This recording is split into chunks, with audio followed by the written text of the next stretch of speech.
হনুমান একজন মহাবলী যোদ্ধা, আর ভ্রাতা লক্ষণ অত্যন্ত উগ্র একজন যোদ্ধা। যদি ওদের দুজনের মধ্যে যুদ্ধ হয় তাহলে সর্বত্র মহাপ্রলয় হবে।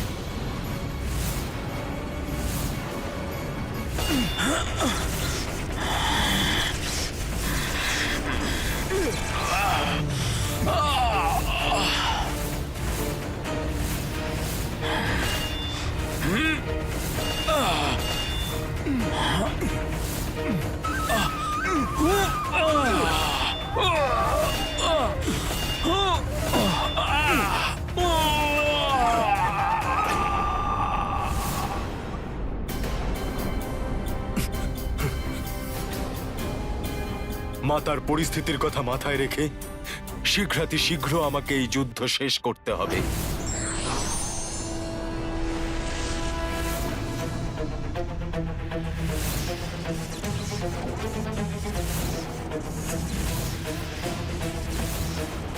আমার দিব্য বাণ কিন্তু কাউকে ভেদ না করে থামবে না মহাবলী হনুমান।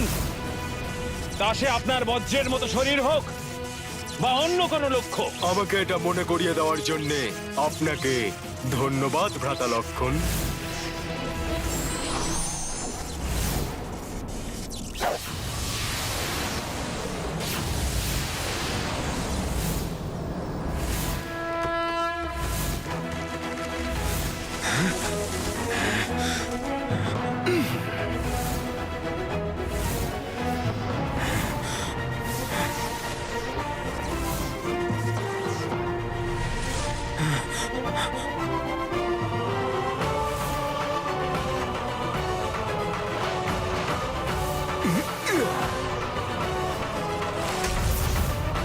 ভ্রাতা লক্ষণ, আপনার প্রহার তো আমি ব্যর্থ করলাম, কিন্তু এবার আপনি নিজেকে রক্ষা করুন আমার প্রহার থেকে।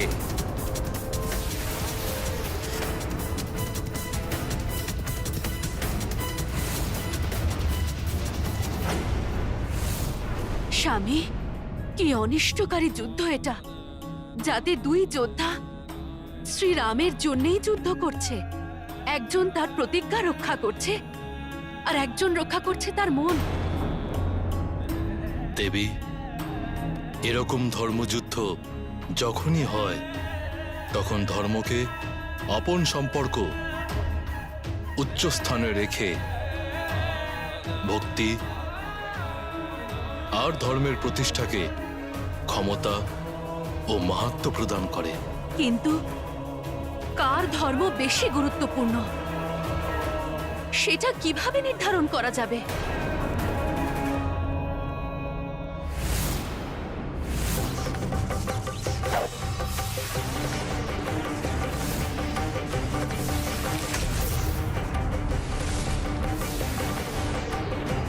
জয় শ্রীরাম।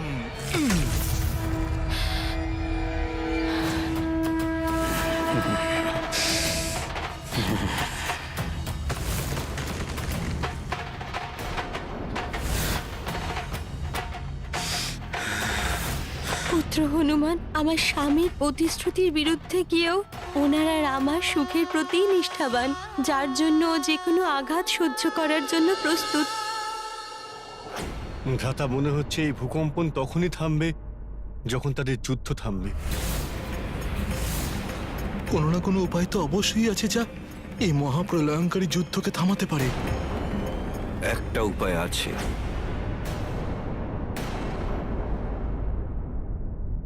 মহামন্ত্রী সুমন্ত্র।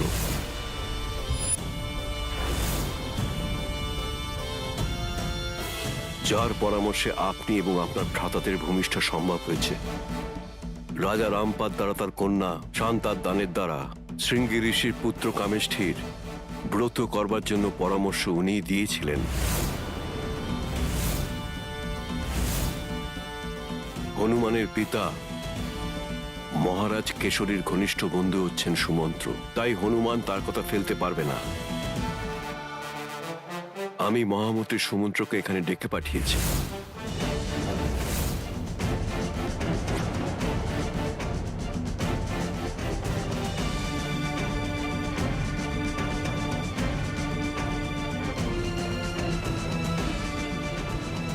প্রণাম মহামন্ত্রী সুমন্ত্র। প্রণাম প্রভু। প্রণাম মন্ত্রী সুমন্ত্র। প্রণাম মন্ত্রী সুমন্ত্র।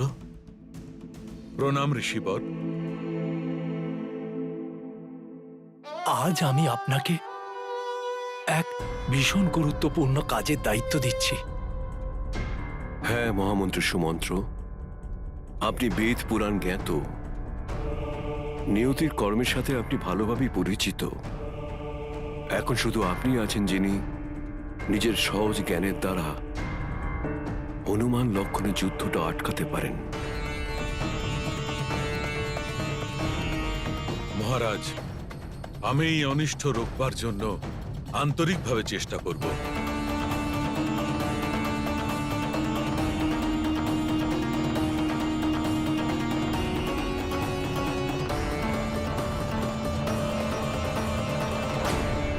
মাতার এই পরিস্থিতিতে ওনাকে অযোধ্যাতে নিয়ে যাওয়াতে বেশিক্ষণ দেরি করা উচিত হবে না।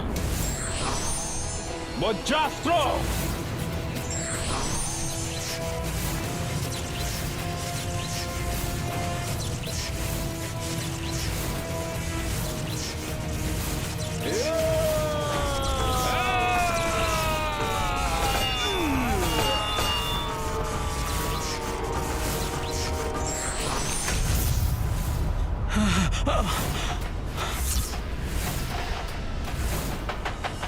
আজ পর্যন্ত মহাবলী হনুমানের যে বাহুবলের ব্যাপারে শুনেছিলাম, আজ আমি স্বয়ং তার সম্মুখীন হব।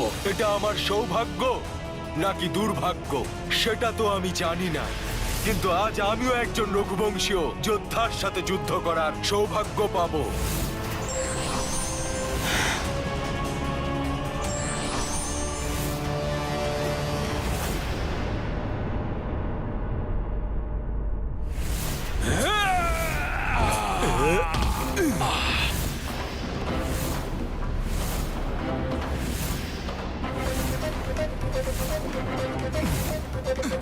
এই অনর্থের কারণ আমি। না রাবণ আমায় হরণ করত, না স্বামী এই নির্ণয় নেওয়ার জন্য বাধ্য হতেন। কিন্তু আমার দুর্ভাগ্যের কারণে ওদের কেন ক্ষতি হবে?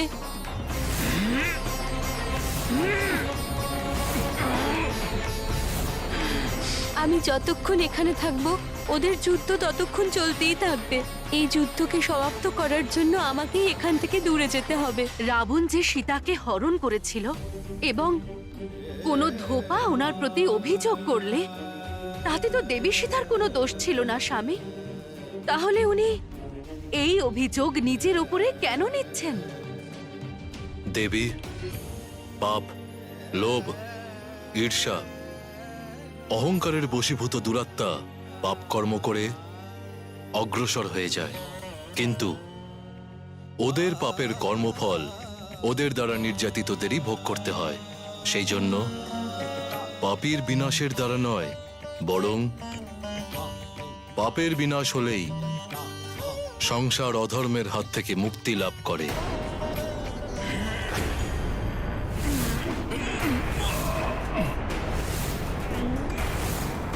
দুজনের এই যুদ্ধ আমার জন্য অসহনীয়। তার জন্য এখন আমায় ওদের দুজনের থেকে অনেক দূরে যেতে হবে। আমি কখনোই এটা চাই না যে তোমাদের আর স্বামীর মধ্যে কোনো মতবিরোধ তৈরি হোক।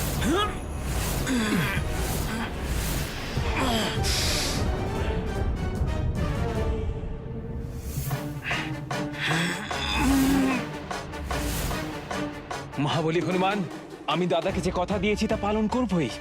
ভ্রাতা লক্ষণ, নিজের পুত্র ধর্ম পালন করার জন্য যে কোনো সংকটের সম্মুখীন হতে আমি রাজি, আর সেটা করবই। যদি প্রয়োজন পড়ে তাহলে অন্তিম শ্বাস পর্যন্ত যুদ্ধ করব হনুমান। এই দুঃখজনক পরিস্থিতি থেকে মাতাকে সুরক্ষিত করার জন্য আমিও পিছনে সরে যাব না ভ্রাতা।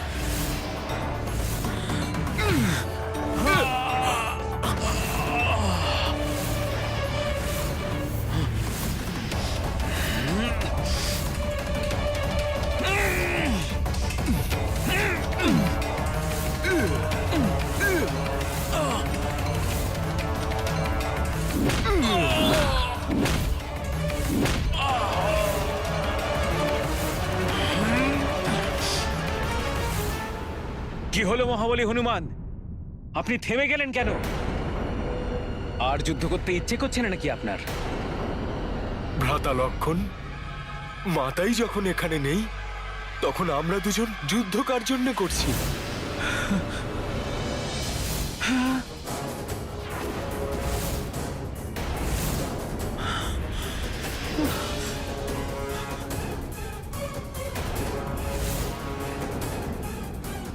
মাতা, মাতা কোথায় আপনি? বৌদিমা, বৌদিমা!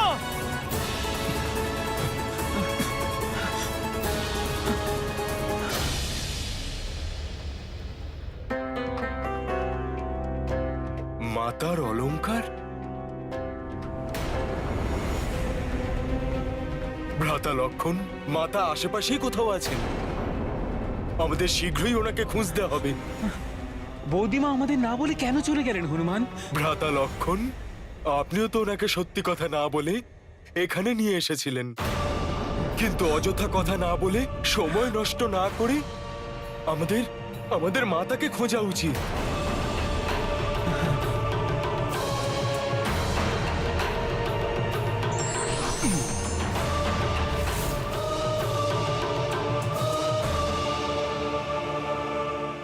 বৌদিমা!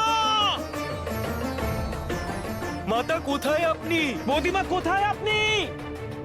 বৌদিমা!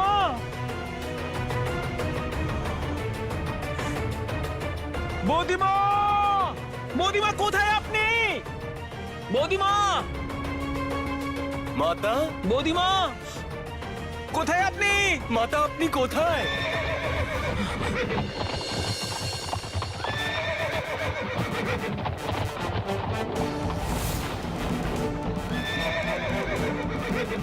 এ কি ইনি এখানে?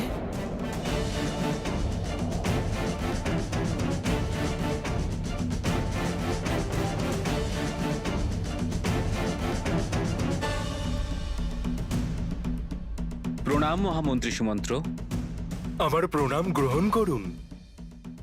প্রণাম। মহামন্ত্রী সুমন্ত্র, আপনি এখানে কেন? রাজকুমার লক্ষণ, বীর হনুমান, প্রভু শ্রী রাম আমাকে আপনাদেরকে অযোধ্যায় ফিরিয়ে নিয়ে যেতে বলেছেন। আপনি দয়া করে আমায় ক্ষমা করে দেবেন। আমাদের ফিরে যাওয়া নয়, বরং মাতাকে খোঁজাটাই সব থেকে বেশি প্রয়োজনীয়। এত ঘন বনে উনি একা কোথায় রয়েছেন? কোথায় যাবেন মাতা?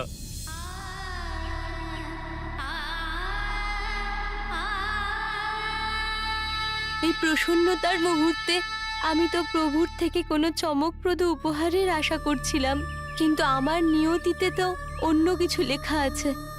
মা হব এটা ভেবে প্রসন্ন হব, নাকি স্বামীর থেকে বিচ্ছেদের শোক পালন করব?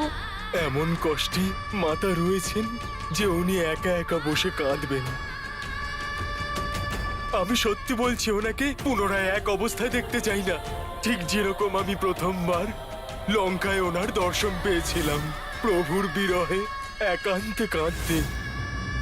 বীর হনুমান, এটাই তো বিধির বিধান।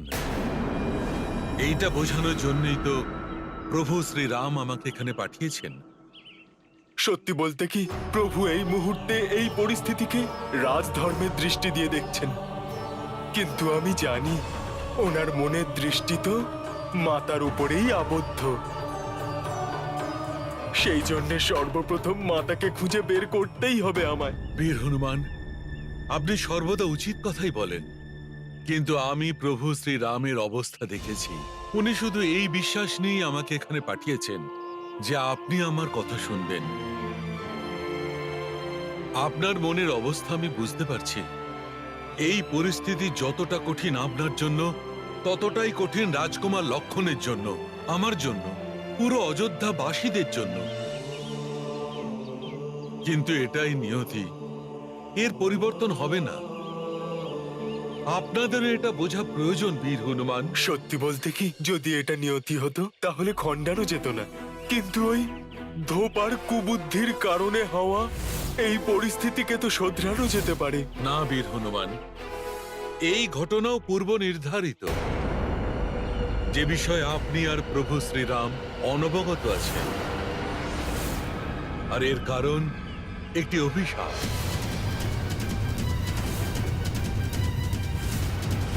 অভিশাপ?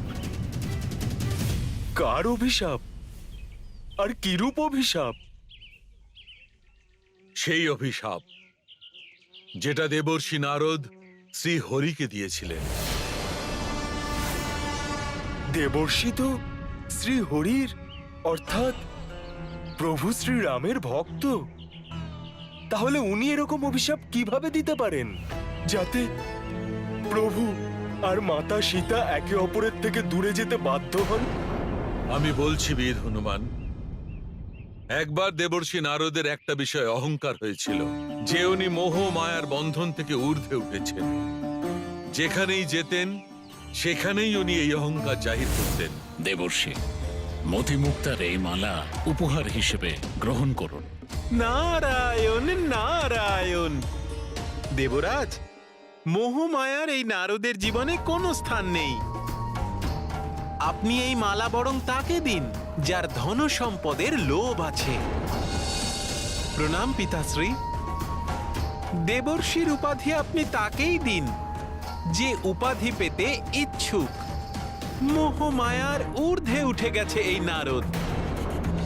নারায়ণ নারায়ণ। প্রভু, আপনি কৈলাসে এমন কোন ভক্তকে স্থান দিন যার এই স্থানের প্রতি লালসা রয়েছে। সব স্থান কালের মোহমায়া ত্যাগ করেছে এই নারদ। দেবর্ষি নারদের এই বিষয়টি সবাই এড়িয়ে গেলেও কিন্তু অবশেষে এই ভুলটা উনি বৈকুণ্ঠে শ্রী হরির সামনে করেন, যিনি পূর্ব থেকেই নারদের এই অহংকার সম্পর্কে অবগত ছিলেন। নারায়ণ নারায়ণ। প্রভু, বৈকুণ্ঠের নিকটে যে দিব্য নগরী নির্মাণ করেছেন সেটা তো অত্যন্ত সুন্দর। প্রিয়া, আমার মতে ওই দিব্যনগরীতে ভক্ত নারদকে না না প্রভু, না। নারদ মোহমায়ার বন্ধনে জড়াতে চায় না। আপনি এমন দয়া দৃষ্টি আপনার এমন কোন ভক্তের উপর দেখান যে এখনো মায়ার কুচক্রেই পড়ে রয়েছে। নারায়ণ নারায়ণ।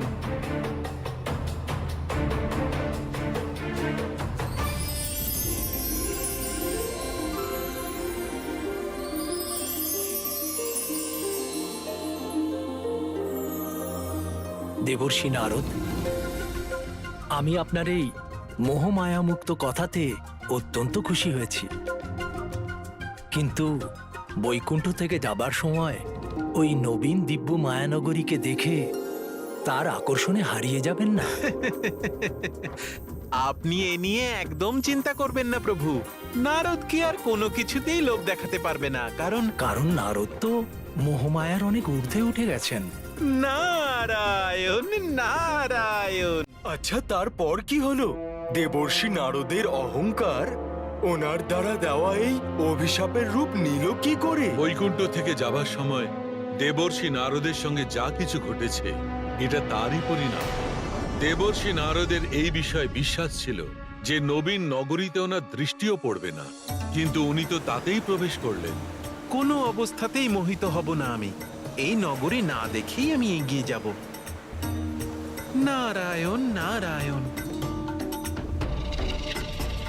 এই নগরীর সৌন্দর্য প্রলুব্ধ করতে পারবে না আমাকে। বৈকুণ্ঠ থেকে যাবার সময় ওই নবীন দিব্য মায়ানগরীকে দেখে তার আকর্ষণে হারিয়ে যাবেন না? যদি একবার এই নগরী আমি দেখেও নি, তাহলে কি আর আমি মায়ায় জড়িয়ে পড়ব? মোহমায়ার থেকে তো কত ঊর্ধ্বে আমি।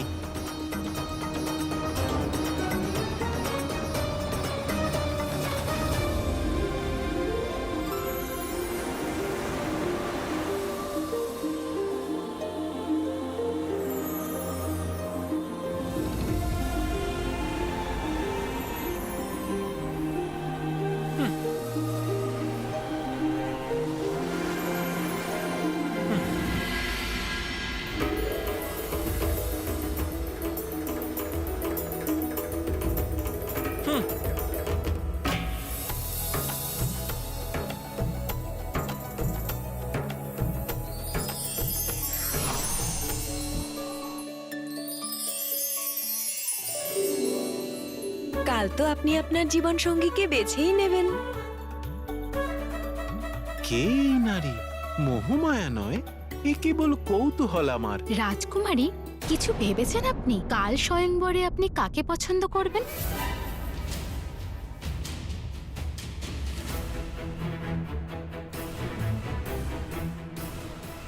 রাজাকে পছন্দ করবেন না যোদ্ধাকে? কোনো দেবতাকে পছন্দ করবেন নাকি কোনো ঋষিকে?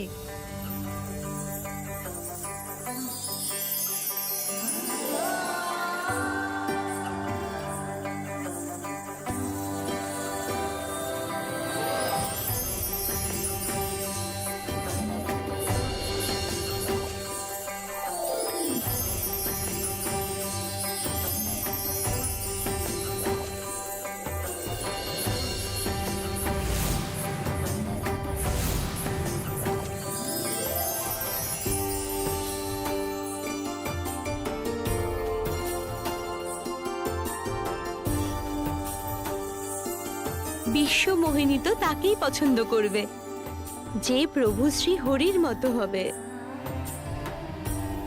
যার মুখ শ্রী হরির মতো হবে,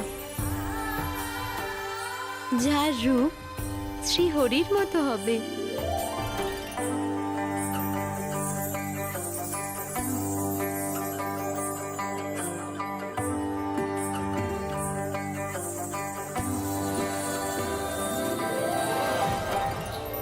নিজেই নিজেকে মোহ মায়ার ঊর্ধ্বে ভাবা দেবর্ষী নারদ দিব্যনগরীর রাজকুমারী বিশ্বমোহিনীর মোহপাশে আবদ্ধ হলেন। তারপর কি হলো? সুন্দর রাজকুমারীর মোহতে আবদ্ধ নারদ রাজকুমারী বিশ্বমোহিনীকে বিবাহ করার উদ্দেশ্যে ওনার স্বয়ম্বর সভায় যাওয়ার সিদ্ধান্ত নিয়েই নিলেন।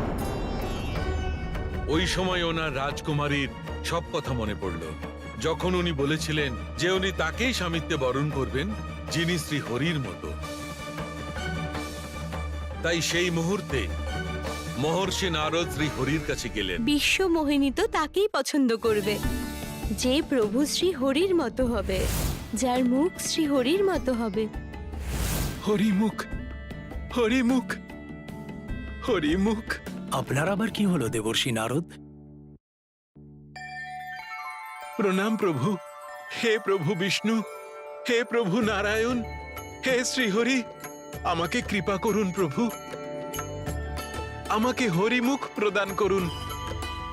আমি বিশ্বমোহিনীকে বিবাহ করতে বড়ই ইচ্ছুক প্রভু। তথাস্তু। আপনি যখন স্বয়ম্বরে পৌঁছবেন তখন আপনি হরিমুখ প্রাপ্তি করবেন। সত্য প্রভু। নারায়ণ নারায়ণ। যখন প্রভু শ্রী হরি ওনাকে হরিরূপ দেওয়ার বর প্রদান করলেন, তাহলে দেবর্ষি ওনাকে কেন অভিশাপ কারণ দিলেন? প্রভুর এই বরদানের পেছনে একটি প্রয়োজন ছিল, নারদকে শিক্ষা দেবার। সেই জন্যে সেই বরদান ফলবতী হয়নি যেমন নারদ মুনি ভেবেছিলেন।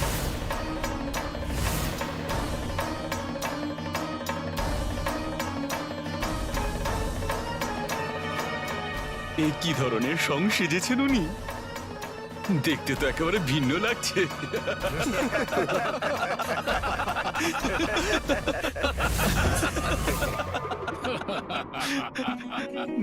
যখন আমি হরিমুখ লাভ করার বরদান প্রাপ্ত হয়েছি তখন আর কিসের চিন্তা আমার? নারায়ণ নারায়ণ। মনে হচ্ছে এনারা সকলে আমার হরিমুখ দেখে ঈর্ষান্বিত হয়ে পড়েছেন, সেই জন্যেই এমন করে দেখছেন আমাকে। বানর?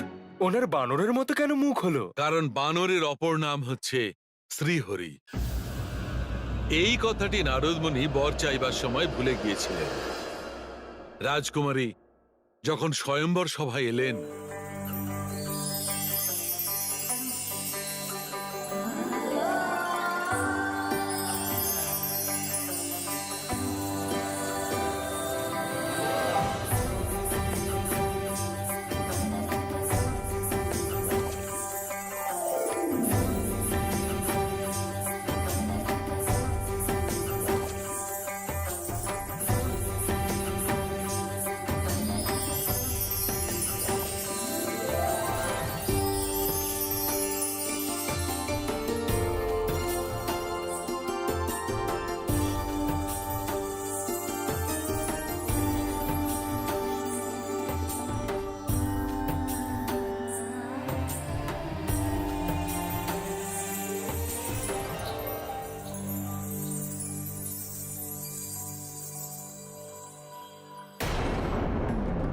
মনে হচ্ছে রাজকুমারী ঠিক মতো আমার মুখটা দেখতে পাননি।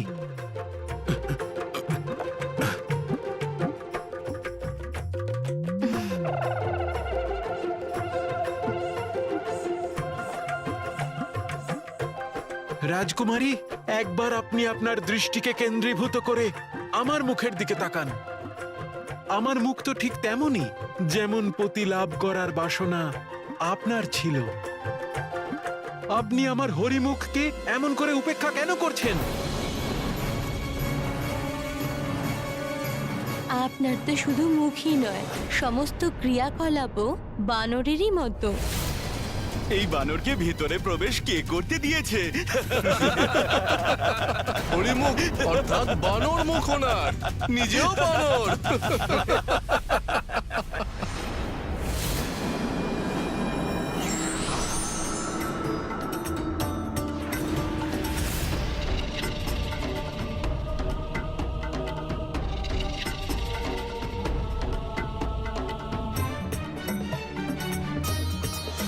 প্রভু শ্রী হরির জয়, প্রভু শ্রী হরির জয়, প্রভু শ্রী হরির জয়, প্রভু শ্রী হরির জয়, প্রভু শ্রী হরির জয়, প্রভু শ্রী হরির জয়, প্রভু শ্রী হরির জয়, প্রভু শ্রী হরির জয়। আপনি আমাকে অপমান করেছেন প্রভু। আমি আপনাকে অভিশাপ দিচ্ছি, আপনার নর অবতারে, আপনার প্রত্যেকটি কার্যে আপনার বানরদের সহায়তার অবশ্যই প্রয়োজন পড়বে।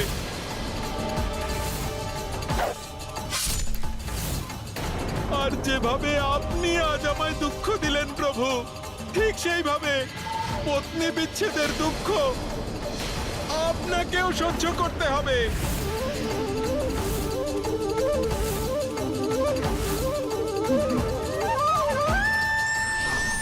ওই অভিশাপের কারণেই আজ মাতা সীতাকে প্রভু শ্রীরামের থেকে বিচ্ছিন্ন হতে হচ্ছে।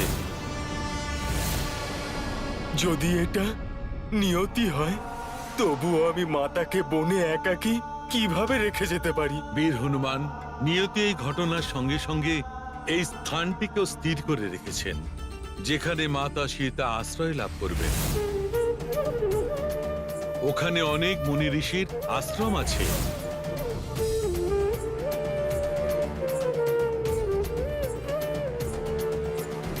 ভ্রাতা লক্ষণ, মাতাকে এখানে নিয়ে এসে আপনি আপনার কর্তব্য পালন করেছেন। এবার আপনি ফিরে যান আর প্রভুকে বলুন যে যদি আমি মাতাকে অযোধ্যায় না নিয়ে আসতে পারি, উনি যেন এই পুত্রকে এতটুকু অনুমতি দেন, আমি ততক্ষণ ওনার খেয়াল রাখতে পারি যতক্ষণ উনি কোনো জায়গায় শরণ না পেয়ে যাচ্ছে। প্রভু তো স্বয়ং এটাই চাইবেন।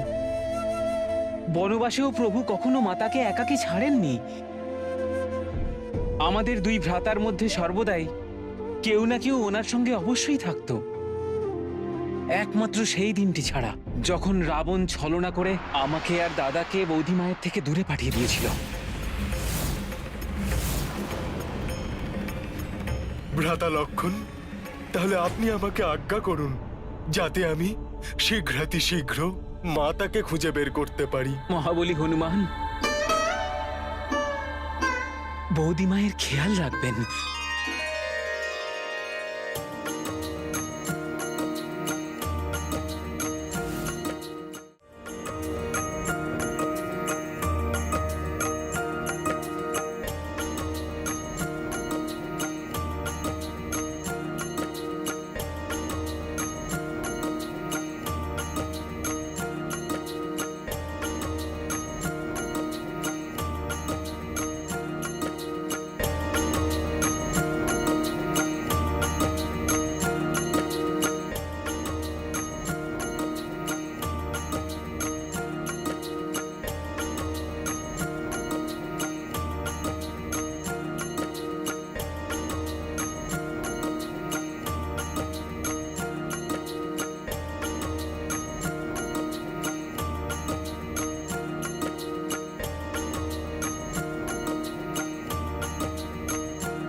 মাতা, এই হিংস্র বন্য পশুরা মাতার আশেপাশে, আমি ওদেরকে মাতার কোনো ক্ষতি করতে দেব না।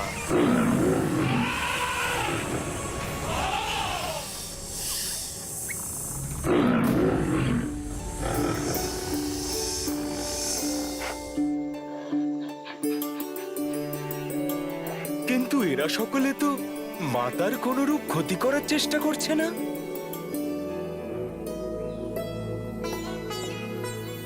বাহ প্রভু, কি লীলা আপনার! অবশ্যই মাতার সতীত্ব এবং নারী ধর্মের তেজের প্রভাব এটা, যেখানে হিংস্র পশুরাও হিংস্রতা ছেড়ে দিয়ে মাতার সেবা করছে। মাতা, হে বনরাজ, হে গজরাজ, এই বানরকে উপদ্রবী বানর ভাববেন না। আমি তো এই দুঃখী মাতার অভাগা পুত্র। আমি তো আপনাদের কাছে কৃতজ্ঞ যে আপনারা সকলে আমার মাতার খেয়াল রাখছেন, কিন্তু আপনারা সকলে আমাকে মাতার দর্শন থেকে বঞ্চিত করবেন না।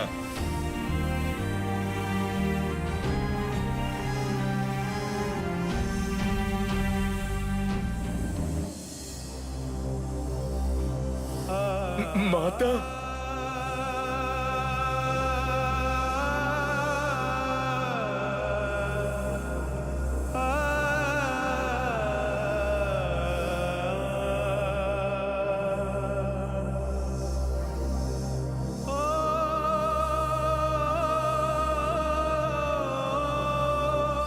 এরকম করুণ দৃশ্য, এরকম কঠোর শিলার শয্যাতে আমার মাতা, হে ঈশ্বর, আমার মাতাকে এরকম কষ্টে দেখতে পারছি না আমি।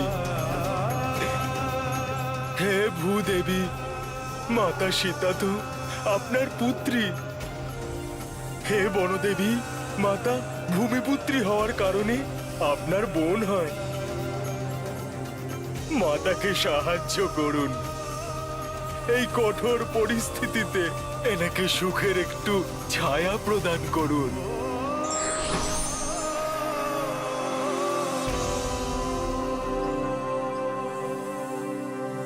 আপনি আমার অনুরোধ শুনুন, আমার মাতার কষ্ট লাঘব করে দিন মাতা।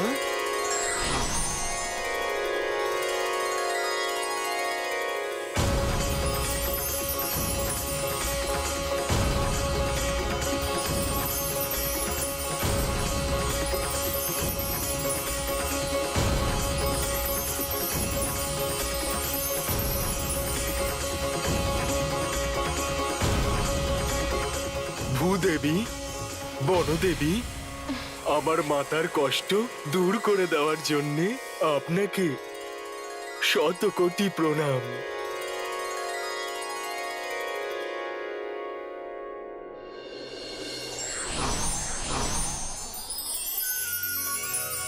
প্রকৃতির এই সুন্দর পরিবর্তিত পরিবেশে যতক্ষণ মাতা বিশ্রাম করছেন, ততক্ষণে আমি মাতার ভোজনের জন্য ফলমূল আর পান করার জন্য জলের ব্যবস্থা করি।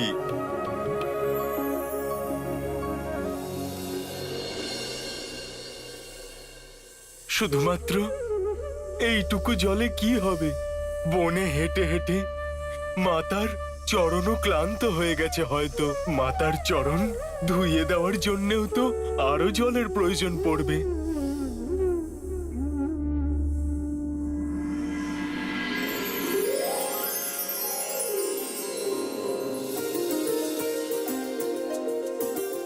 ছোট্ট কাঠবিড়ালিরা, তোমরা আমার সাহায্যের জন্য এসেছো। তোমাদের অনেক অনেক ধন্যবাদ।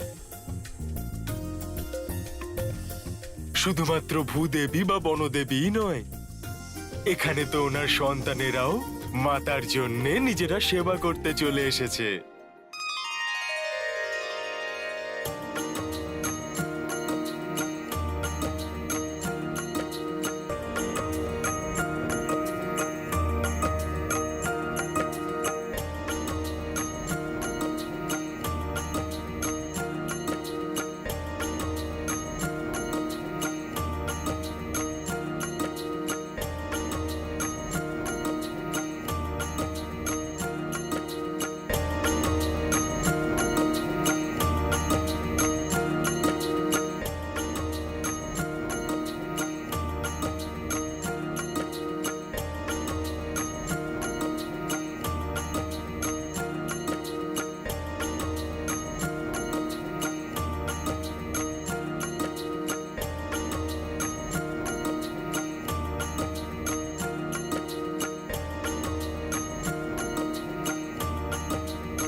পুত্র হনুমান, তুমি এখানে?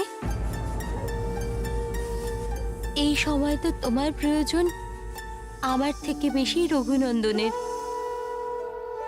আমি ওনার হৃদয়ের ব্যথা জানি। আমি তো এখানে প্রকৃতির ভিতরে সুখে বিশ্রাম নিচ্ছি। আমার রঘুনন্দন তো প্রতি মুহূর্তে আমার বিরহের ব্যথায় ব্যথিত হচ্ছেন। তোমার তো ওনার কাছে যাওয়া উচিত পুত্র।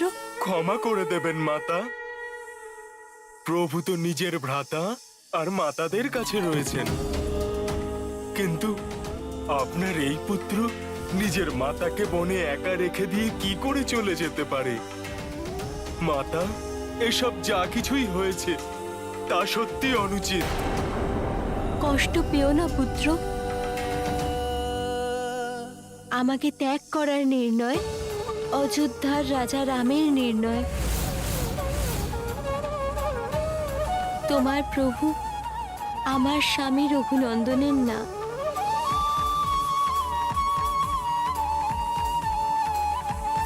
এই সত্য কথা তো তুমিও ভালো করে জানো পুত্র। কিন্তু মাতা, হনুমান, রঘুনন্দনের কার্যে যে প্রশ্ন করে সে কখনোই ওনার কার্যের কারণকে বুঝতে পারে না। অযোধ্যাপতি রঘুনন্দনের কোনো সিদ্ধান্ত নিরর্থক হতে পারে না। প্রজাদের কল্যাণের জন্য যে নিজের জীবনের সবচেয়ে প্রিয়কে ত্যাগ করেন, তার মর্যাদার ওপর কেউ কিভাবে প্রশ্ন তুলতে পারে? না মাতা, না। আমার মধ্যে এত সামর্থ্য কোথায় যে আমি প্রভুর কোনো নির্ণয়ের উপর প্রশ্ন তুলব? মাতা, যদি সম্ভব হতো তাহলে আমি প্রভুর সব দুঃখ নিজে ভোগ করতাম, কারণ উনিও এটা জানেন যে এই নির্ণয় অনুচিত। উচিত আর অনুচিতের পরিভাষা তিথি, স্থান আর নিজ ধর্মের অনুযায়ী পরিবর্তিত হয় পুত্র। স্মরণ করো, লঙ্কায় যাওয়ার আগে রঘুনন্দন কি বলেছিল?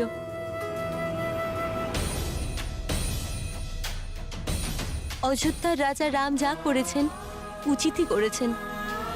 প্রজার মনে তৈরি হওয়া সন্দেহকে শ্রবণ না করা রাজা অবিশ্বাসকে জন্ম দেয়। সেই অবিশ্বাসী প্রজাদের মনে ধীরে ধীরে বিদ্রোহের রূপ নেয়। মাতা, স্বর্ণের মতো শুদ্ধ এবং গঙ্গার মতো পবিত্র আপনার হৃদয়। স্বামীর দ্বারা ত্যাগ করে দেওয়ার পরেও আপনি বা আপনার মনে ওনার বিরুদ্ধে একটু বিদ্বেষ বা ক্ষোভ নেই। পুত্র হনুমান, এ তো তুমিও জানো, যার হৃদয়ে স্বয়ং শ্রীরাম আছেন তার হৃদয়ে কোনো হিংসা বা ক্রোধ আসতে পারে না। আমার জন্য আমার প্রভুর ইচ্ছাই সবচেয়ে বড় সুখ। মাতা, আপনি আপনার পতিধর্ম পালন করছেন আর প্রভু রাজধর্ম পালন করছেন। তাহলে আপনি আমাকেও আমার পুত্র ধর্ম পালন করতে এখানে আপনার কাছে থেকে আপনার সেবা করার আমাকে অনুমতি প্রদান করুন। যদি আমি হনুমানকে এখানে থাকার অনুমতি দিই তাহলে স্বামীকে ওখানে কে দেখাশোনা করবে? না না, আমি এরকম করতে পারবো না। যদি হনুমান স্বামীর কাছে না থাকে তাহলে স্বামী আমার বিরহের বেদনাতে ভেঙে পড়বেন।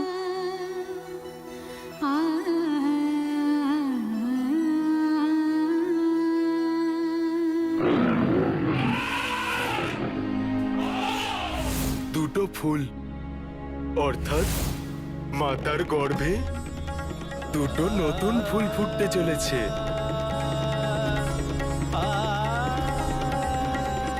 মাতা, আমার সম্পূর্ণ বিশ্বাস রয়েছে যে যদি প্রভু এটা জানতে পারেন আপনি মা হতে চলেছেন, তাহলে প্রভু আপনাকে কখনোই একা থাকতে দেবেন না। হনুমান কি করে জানলো যে আমি মা হওয়ার সৌভাগ্য লাভ করেছি?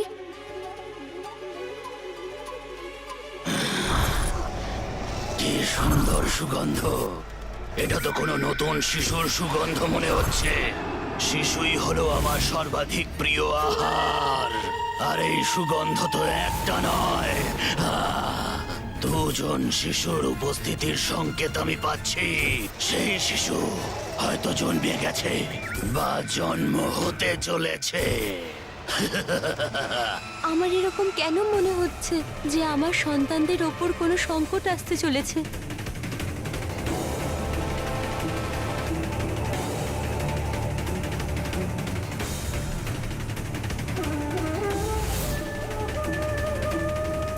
ভাগ্য তো ঈশ্বরের দ্বারা লেখা হয়, কিন্তু সেটাকে প্রাপ্তি করার জন্য ধর্মের অনুসরণ আর বীরত্বের মাধ্যমেই সাফল্য পাওয়া যেতে পারে।